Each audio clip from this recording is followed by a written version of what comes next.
Hey team, welcome to the Coaching Chronicles. I'm going to experiment with a new format to complement my longer form videos and tutorials. So let me know what you think.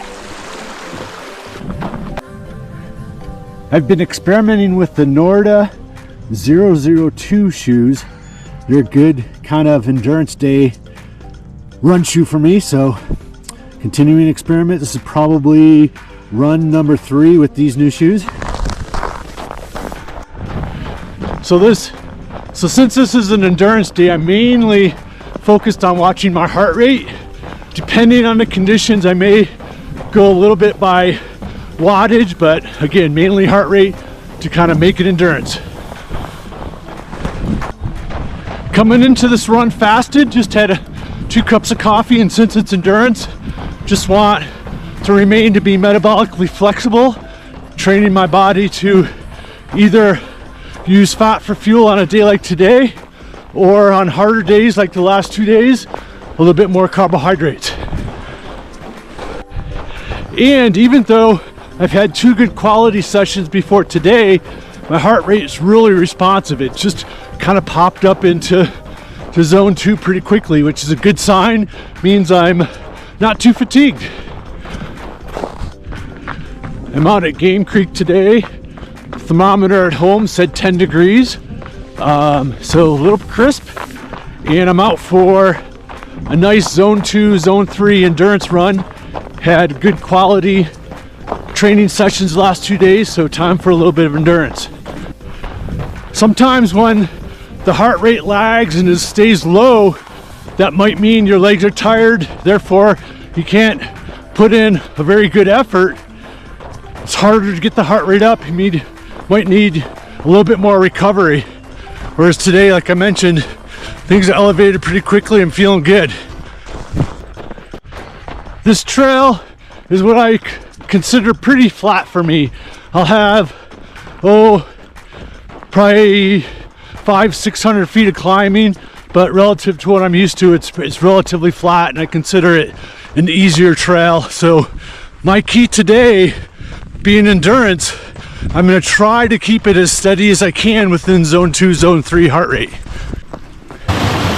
If you're an experienced runner, you can accomplish everything you need to with 1 or 2 longer zone 2 runs.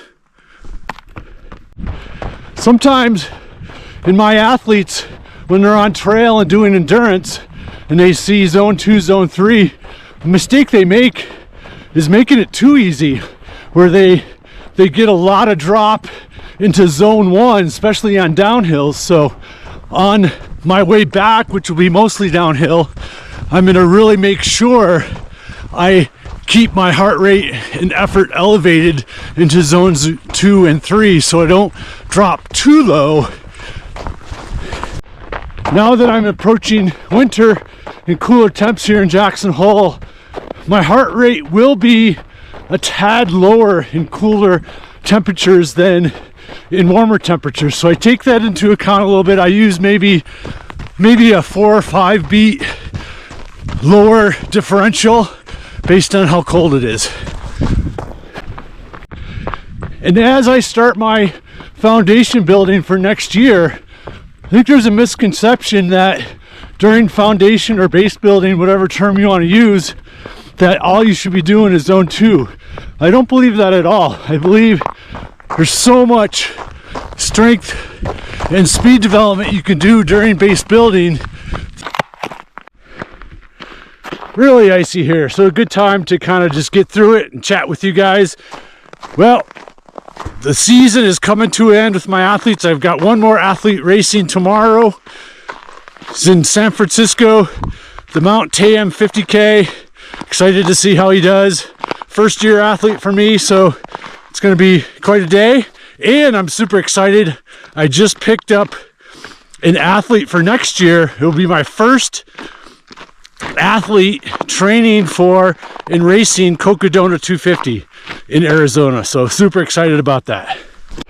And for those experienced runners, a lot of times zone 2 training in foundational base building phases is really to allow you to get a lot of volume in without overtraining too early.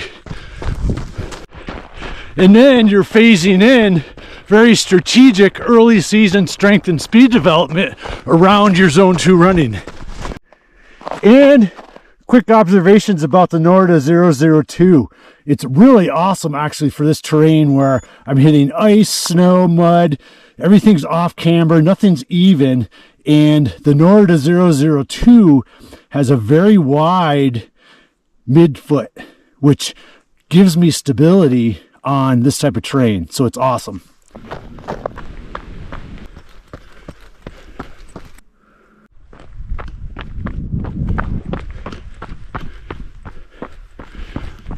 Well, the terrain's getting pretty dicey, all in the shaded section, so kind of watch is just going out the window, and I'm only focused on heart rate. Staying pretty steady, feeling good. All right, I hit my turnaround, and now, like I said, it's just a gradual cumulative descent back to the truck, and I'm gonna stay focused so I keep my heart rate elevated in zone 2, zone 3. A common mistake my athletes make is they just kind of lose focus and drift away since it's a downhill, and it drops into zone 1 sometimes. So I'm really focused, and I'm also always focused on my foot strike on the downhills for strength. All right, I hit my turnaround. I'm gonna sign off here from the Coaching Chronicles. Let me know what you think about this format to complement other tutorial types of videos. Like I posted today on Cadence. You won't want to miss this one. It's a game changer.